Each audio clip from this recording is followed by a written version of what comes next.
Welcome to my channel Talks on Edible Oil by PK।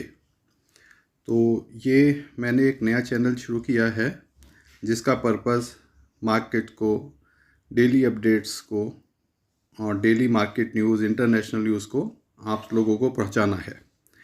तो सबसे पहले हम शुरू करते हैं। आज KLC और CBOT क्या खुला है। तो KLC और CBOT थोड़ा सा प्लस लिए हुए है।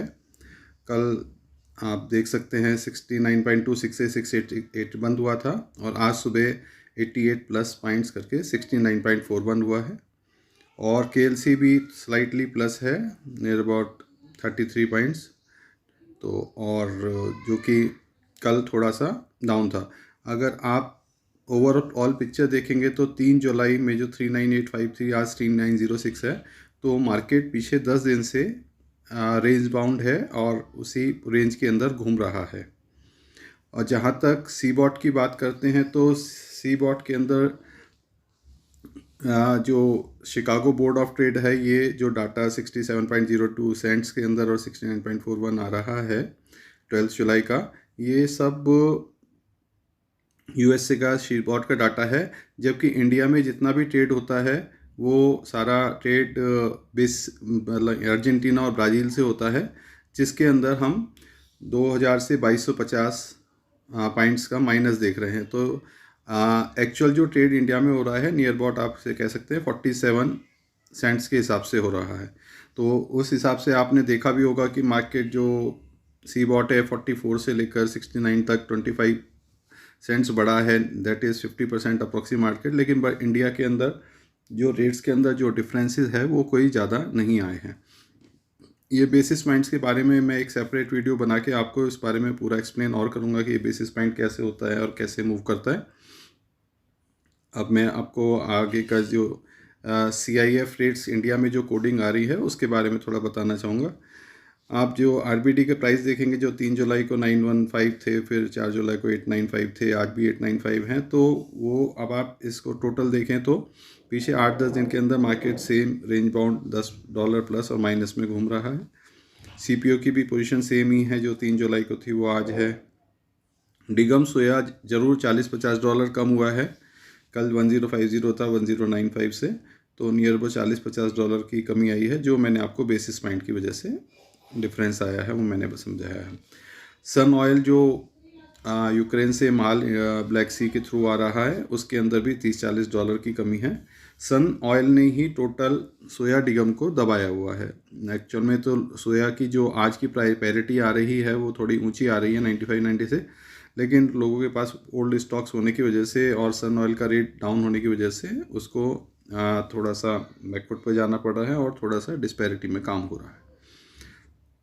अब मैं डेली मार्केट्स रेट इंडिया के थोड़ा सा आपको नज़र में निकालना चाहूँगा कि ये जो मस्टर्ड कोलू का रेट है 106, हम 3 जुलाई को देख रहे हैं 105-50 देख रहे हैं। तो बीच में 1-2 रुपीज़ का डाउन आया था, फिर दोबारा से 2 दिन से मार्केट में थोड़ा सा बारिश होने की वजह से अराइवल्स काफ़ी कम हुई हैं और वो मार्केट थोड़ा सा रुका हुआ है मस्टर्ड ऑयल के अंदर।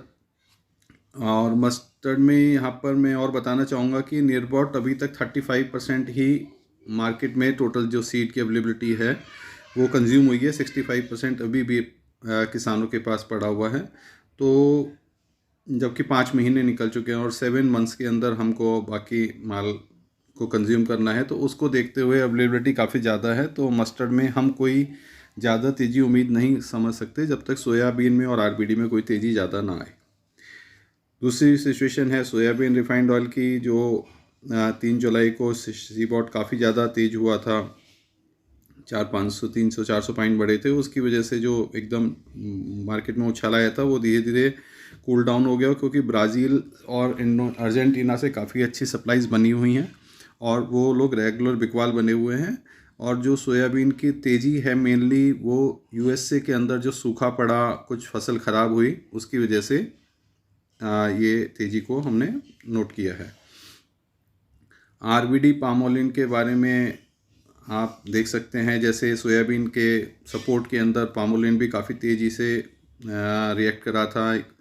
हम कह सकते हैं ये 30 जून के बाद जो 3 जुलाई को मार्केट खुला था तो 88 तक आ गया था, फिर उसके बाद 1-2 दिन रुक कर फिर 86.5, 85 और 85.5 इसी के आसपास घूम रहा है। तो वो जो बाज़ार में सोयाबीन की वजह से तेज़ी आई थी, जब जैसे से वो धीरे वापस गई है तो उस हिसाब से आरबीडी भी अपना वापस आ गया है। और सनफ्लावर ऑयल मैंने जैसे आपको बताया कि इसकी पैरिटी काफ़ी ज़्यादा डाउन है इंडिया के अंदर। यूक्रेन के अंदर पिछले साल जब युद्ध हुआ था तो स्टॉक्स काफ़ी ज़्यादा रुक गए थे, तो उनका मूवमेंट भी नहीं हो पाया और उसके बाद न्यू क्रॉप भी आ गई है, तो वहाँ पे डबल स्टॉक्स था। और वो अब जो ब्लैक सी से यूक्रेन का और रशिया का जो पैक्ट हुआ उसकी वजह से जो उनको रास्ता मूवमेंट मिल रहा है, तो वहाँ से काफ़ी तेज़ी से वो माल निकाल रहे हैं। इस वजह से सनफ्लावर पे काफ़ी ज़्यादा प्रेशर बना हुआ है। कॉटन रिफाइंड के बारे में ये बताएंगे कि कॉटन की हर साल जो है हमारी जो क्रशिंग है मार्च तक ख़त्म हो जाती है, लेकिन अब की बार किसान ने माल काफ़ी ज़्यादा रोक लिया था, तो उसकी क्रशिंग रेगुलर चलती रही और रेगुलर माल की अवेलेबिलिटी बनी हुई है। अच्छी मात्रा में कॉटन से रिफाइंड ऑयल बिक रहा है, लेकिन थोड़ा सा जो सोयाबीन से नीचे बिकता था अभी थोड़ा प्रीमियम लिए हुए है, क्योंकि इसकी अवेलेबिलिटी उतनी ज़्यादा नहीं है और इंस्टीट्यूशंस में और त्योहारों के मौके पे कॉटन सीड को लोग ज़्यादा प्रेफर करते हैं नमकीन वगैरह के लिए, चिप्स वगैरह के लिए, तो इसलिए इसका थोड़ा सा रेट इस वक्त ऊंचा बना हुआ है। राइस ब्राइन रिफाइंड जो एक इंडिया का ऑयल है जो कलकत्ता विज हैदराबाद और यूपी के अंदर काफ़ी ज़्यादा बनता है, तो उसका रेट 92-93 है। मेनली इसका जो चलन है वो आप लोग जानते ही है, इसका मस्टर्ड के अंदर भी और ब्लेंडेड ऑयल के अंदर इसका यूज़ किया जाता है। हाउएवर ब्लेंडेड ऑयल तो बंद है, लेकिन राइस ब्रांड अब ये पीला सरसों करके सुगंध मार्केट में थोड़ा बिक रहा है। ग्राउंडनट गुजरात के अंदर थोड़ा सा मार्केट में 2-3 दिन में तेज़ी देखी गई है, बाज़ार के अंदर अराइवल कम हुई है, तो पीछे 10 दिन के अंदर 5 से 7 रुपये किलो नियर अबाउट 3-4% की बाज़ार के अंदर तेज़ी है। बाई प्रोडक्ट्स और करेंसी के बारे में थोड़ा सा बताना चाहूँगा। करेंसी 82 से 82.75 8280 तक गई थी और फिर दोबारा से 82.29, तो नियर अबाउट 82.25 के अप्रॉक्सीमेटली आधा % अप एंड डाउन में बनी हुई है। पाम स्टेरिन का रेट 85 से 83 रुपीज़, 2 रुपये डाउन आया है पीछे 8-10 दिन में। पाम फैटी का रेट 74 से 75.5 हो गया है। सोया एसिड ऑयल 65 पे कंटिन्यू कर रहा है। अब कंज्यूमर पैकिंग के बारे में मैं बताना चाहूँगा कि मैं कंज्यूमर पैकिंग कैलकुलेशन के बारे में थोड़ा जानकारी देना चाहूँगा। जो आज कांदला में प्राइस है सोयाबीन रिफाइंड और पाम के और मस्टर्ड का जो जयपुर में प्राइस है, उसके हिसाब से हमारा जो टीन का 15 kg टीन का होलसेल प्राइस 1548 आ रहा है, सोयाबीन रिफाइंड का 1666 आ रहा है और मस्टर्ड कच्ची घानी का 1858 आ रहा है। ये सब रेट्स मैं दिल्ली मार्केट के को कंसीडर करके ले रहा हूँ, जिसमें नियर अबाउट 50 रुपये पर टीन का हमने फ्रेट कैलकुलेट किया है कांदला से। अब अगर हम इसको राजस्थान के अंदर ले जाएंगे तो हम इसमें 15 से 20 रुपये टीन कम रहेगा।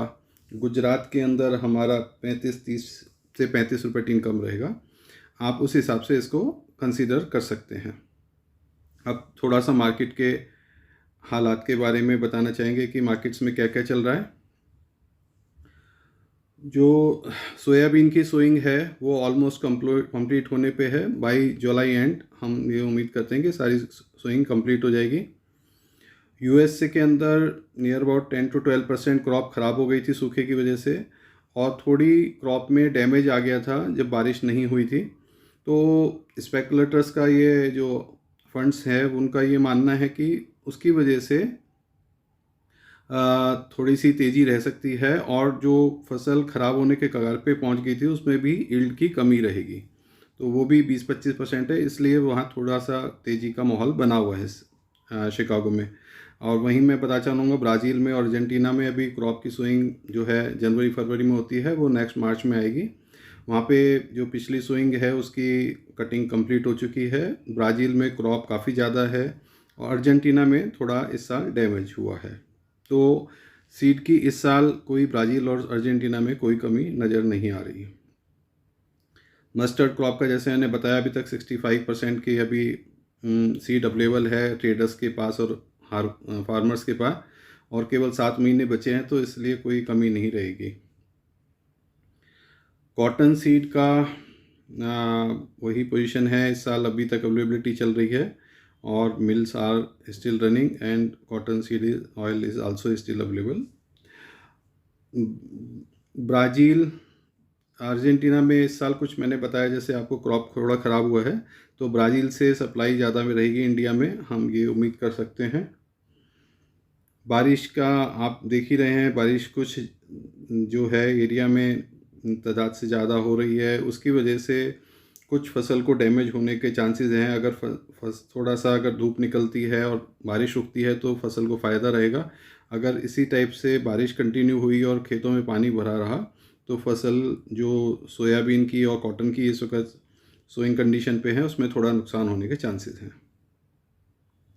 और आगे जुलाई और अगस्त में थोड़ा त्यौहार फेस्टिवल सीज़न शुरू हो जाएगा, तो उस वजह से इंडिया के अंदर डिमांड बनी रहेगी, तो आप अपने उस हिसाब से स्टॉक्स पोजीशन ले सकते हैं। इंडिया में कहीं ऑयल की कमी नहीं है, इंटरनेशनल भी ऑयल की कमी नहीं है। मलेशिया के अंदर इस वक्त सीज़न का सबसे ज़्यादा प्रोडक्शन होता है, जो हम जून जुलाई अगस्त मानते हैं, तो वहाँ पे भी अवेलेबिलिटी रेगुलर बनी रहेगी और इधर डिमांड भी रेगुलर बनी रहेगी। तो मार्केट में ज़्यादा ऊपर नीचे ना होके 1-2 रुपये के अंदर ही मार्केट प्ले करता रहेगा, तो आप उस हिसाब से अपनी पोजीशन ले सकते हैं। ये मेरी पहली यूट्यूब वीडियो है। मैं कोशिश करूँगा कि डेली एक वीडियो अपलोड करूँ और डेली मार्केट के हाल से और अपडेट करता रहूँ कि क्या सिचुएशन आ रही है। आप लोगों के जो भी कमेंट्स हों, तो वो सुझाव हों, वो आप प्लीज़ मुझे ज़रूर लिखिएगा और मेरे चैनल को सब्सक्राइब करें, जिससे आपको जब भी यूट्यूब की वीडियो लोड हो तो आपको अपडेट्स मिलता रहे। और एक बेल आइकॉन है, तो उससे आपको नोटिफिकेशन भी मिल जाएगा, आप उसे दबा दीजिए।